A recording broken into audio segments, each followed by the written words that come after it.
student, according to CBSE book, today our topic is the limit of civil disobedience. According to this topic, we understand about the situation of lower caste in civil disobedience movement and the participation of lower caste in civil disobedience movement and also participation of Muslim community in civil disobedience movement. We shall understand a major topic, Pune Pact. So let's start our today's lecture. हम चलते हैं अपनी book पे.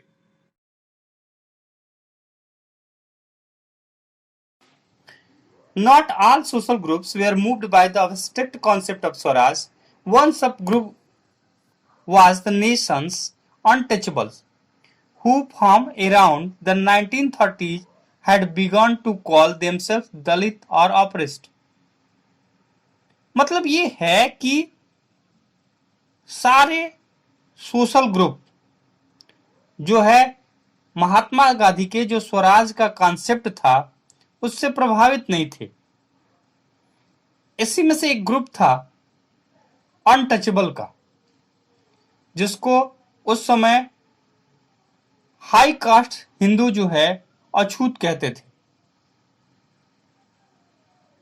इन लोगों ने लंबे समय तक एक्सप्लोटेशन सहा और एक्सप्लोटेशन सहने के कारण 1930 में इन लोगों ने अपना खुद ही नाम रख लिया दलित आर ऑपरेस्ट. दलित का मतलब पैरों तले दबाया हुआ, ऑपरेस्ट का मतलब उत्पीड़ित, यानी जिसको हमेशा सताया जा सके.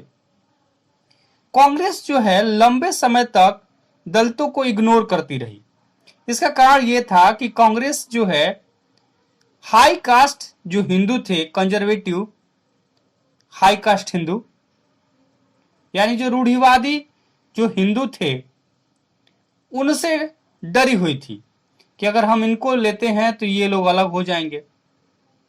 बट महात्मा गांधी ने ये डिक्लेयर किया कि स्वराज का जो कॉन्सेप्ट है वो तब तक जो है सही नहीं हो सकता जब तक कि अनटचेबिलिटी को खत्म नहीं किया जाए या जो छुआछूत है वो खत्म न हो. उन्होंने कहा कि चाहे 100 साल बीत जाए, स्वराज जो है हमारे देश में अनटचेबिलिटी को खत्म किए बिना नहीं आ सकता. इसीलिए उन्होंने अनटचेबल जो पर्सन थे उनका नाम दलित या ऑपरेस्ट से हटाकर हरिजन नाम दिया. हरिजन का मतलब होता है चिल्ड्रन ऑफ गॉड, यानी भगवान के बच्चे. और इन लोगों को temples, public wells, tank, road, school, इन सब में जो है एंट्रेंस के लिए, इन सब में एंट्री के लिए उन्होंने एक ऑर्गेनाइज सत्याग्रह किया. लोगों से पूछा कि इन लोगों से आप जो है अनटचेबिलिटी क्यों रखते हो, तो उन्होंने कहा कि ये लोग जो है टॉयलेट साफ करते हैं, टॉयलेट को धोते हैं. तो उन्होंने खुद ही टॉयलेट साफ करना शुरू कर दिया और टॉयलेट धोना भी शुरू कर दिया ताकि वो इन लोगों को डिग्निटी दिला सके, प्रतिष्ठा दिला सके. उन्होंने हाई कास्ट जो हिंदू थे उनको उन्होंने आह्वान किया कि वो भी जो है अपने हार्ट को चेंज करे और जो सीन है अनटचेबिलिटी का, यानी जो अनटचेबिलिटी का पाप है, उसको छोड़े. लेकिन बहुत सारे जो दलित जो लीडर थे वो अपनी कम्युनिटी की जो प्रॉब्लम थी उसको हल करने के लिए, उसको सॉल्व करने के लिए पॉलिटिक्स में आना चाहते थे. और इसीलिए उन्होंने वो अपने ग्रुप को, अपनी कम्युनिटी को ऑर्गेनाइज करने लगे. उनका कहना था कि जो एजुकेशन इंस्टीट्यूशन है उसमें उनको रिजर्वेशन मिले. दूसरा, उन्होंने सेपरेट इलेक्टोरेट की बात की. उन्होंने सेपरेट इलेक्टोरेट्स की बात की ताकि जो लेजिस्लेटिव काउंसिल में है उसमें केवल दलित ही चुनकर जा सके। उनका मानना था कि जो सोशल डिसेबिलिटी है उसको केवल जो है पॉलिटिकल एम्पावरमेंट से ही खत्म किया जा सकता है, यानी जो समाज में ये उनको जो है डिसेबल कर दिया गया है, छुआछूत रखा जाता है, उनको नीचा रखा जाता है, ये केवल तभी हो सकता है जब हम लोग भी पॉलिटिक्स में आने लगे, पॉलिटिक्स में बड़े बड़े पदों पे होने लगे। और ये चीज खास तौर से महाराष्ट्र और नागपुर में दिखाई देती थी, जहां पर जो दलित थे उनके ऑर्गेनाइजेशन बड़े ही मजबूत थे। और यही कारण था कि सिविल डिसोबीडियंस मूवमेंट में उनकी जो पार्टिसिपेशन था वो बड़ा ही कम था। डॉक्टर भीमराव अंबेडकर ने 1930 में दलितों को ऑर्गेनाइज किया और एक एसोसिएशन बनाया जिसका नाम था डिप्रेस्ड क्लास एसोसिएशन।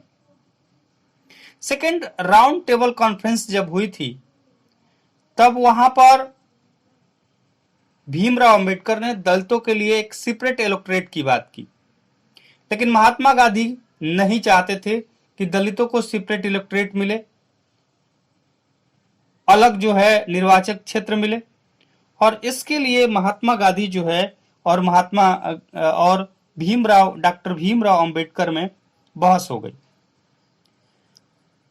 जब ब्रिटिश गवर्नमेंट ने अंबेडकर की बात मान ली तो गांधी जी आमरण अनशन पर बैठ गए। क्या है, मैं जब तक मृत्यु नहीं हो जाती, अगर मेरी बात नहीं मानी जाती है तो जब तक मृत्यु नहीं हो जाती मैं भोजन और अन्न और जल दोनों ग्रहण नहीं करूंगा।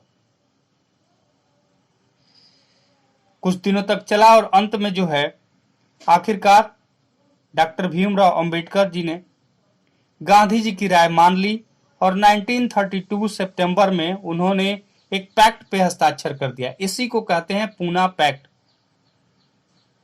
बहुत ही इंपॉर्टेंट है क्योंकि कई बार एग्जाम में पूछा जाता है। तो 1932 में पूना पैक्ट पे हस्ताक्षर कर दिया। पूना पैक्ट के बाद जो प्रोविंस है या फिर जो प्रांतीय है या सेंट्रल लेजिस्लेटिव है, इसमें दलितों को रिजर्व सीटें मिल गई, लेकिन उनके लिए जो वोटिंग होती थी वो जनरल इलेक्टोरेट में ही होती थी, सेपरेट इलेक्टोरेट नहीं मिली थी।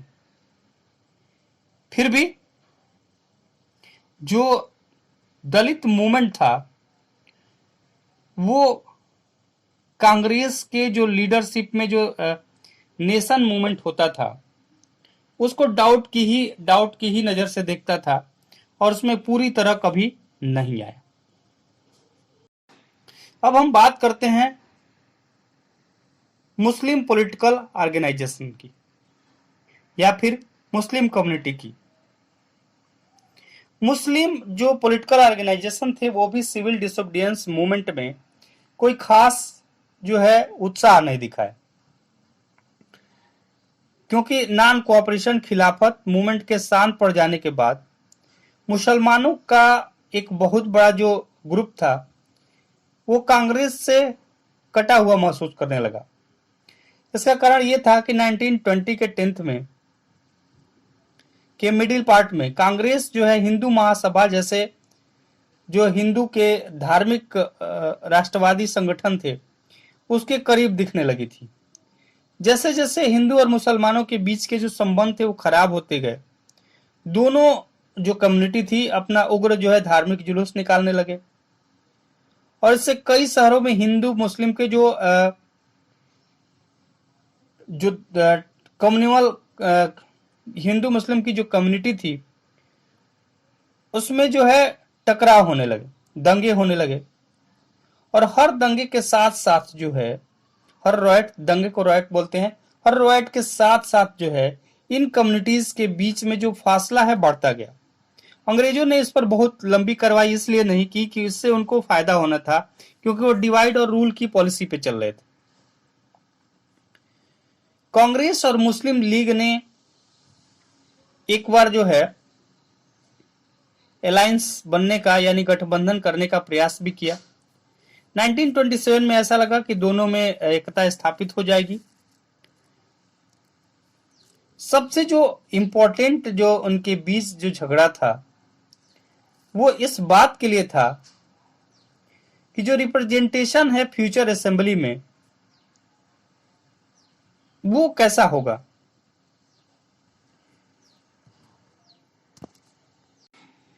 मुस्लिम लीग के नेताओं में से एक, जिनका मुस्लिम लीग में बड़ा ही ऊंचा कद था, मोहम्मद अली जिन्ना, उनका कहना था कि अगर मुसलमानों को सेंट्रल असेंबली में रिजर्व सीटें दे दी जाए और जहां पर मुस्लिम बहुत ज्यादा हैं, जिन प्रोविंस में, प्रांतों में, जैसे बंगाल और पंजाब, तो वहां पर मुसलमानों की आबादी के अनुसार, आबादी के अनुपात में जो है रिप्रेजेंटेशन दे दिया जाए, तो जो मुसलमानों के लिए सेपरेट जो इलेक्टोरेट की बात कर रहे हैं वो छोड़ देंगे। अभी ये बहस चल ही रहा था कि 1928 में एक आयोजित हुआ सर्वदलीय सम्मेलन आयोजित हुआ, जिनमें हिंदू महासभा के जो M.R. जयकर थे, उन्होंने इस तरह के जो प्रयास हो रहे थे इसका जो है खुलेआम निंदा शुरू कर दी। और इससे जो हिंदू मुस्लिम के बीच में, जो हिंदू मुस्लिम कम्युनिटी के बीच में जो सुलह की या एक साथ आने की जो गुंजाइश भी थी वो भी पूरी तरह से समाप्त हो गई। जब सिविल डिसोबीडियंस मूवमेंट शुरू हुआ तो मुसलमानों के मुस्लिम कम्युनिटी के बीच जो है डाउट और अविश्वास का जो है एक माहौल बना हुआ था।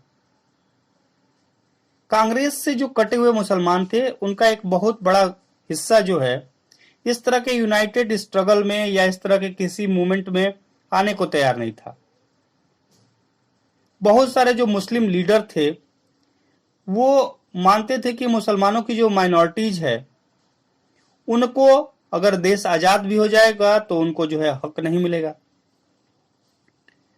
और उनका मानना था कि हिंदू जो है ज्यादा हैं यहाँ पर, और जब इन लोगों के लीडरशिप में देश आजाद हुआ तो फिर उनकी जो है जो पहचान है या उनकी जो कल्चर है वो खत्म हो जाएगी। और इस कारण भी बहुत सारे मुस्लिम लीडर्स जो है महात्मा गांधी के साथ सिविल डिसोबीडियंस मूवमेंट में नहीं है। तो ये था आज का topic. Thank you, have a nice day.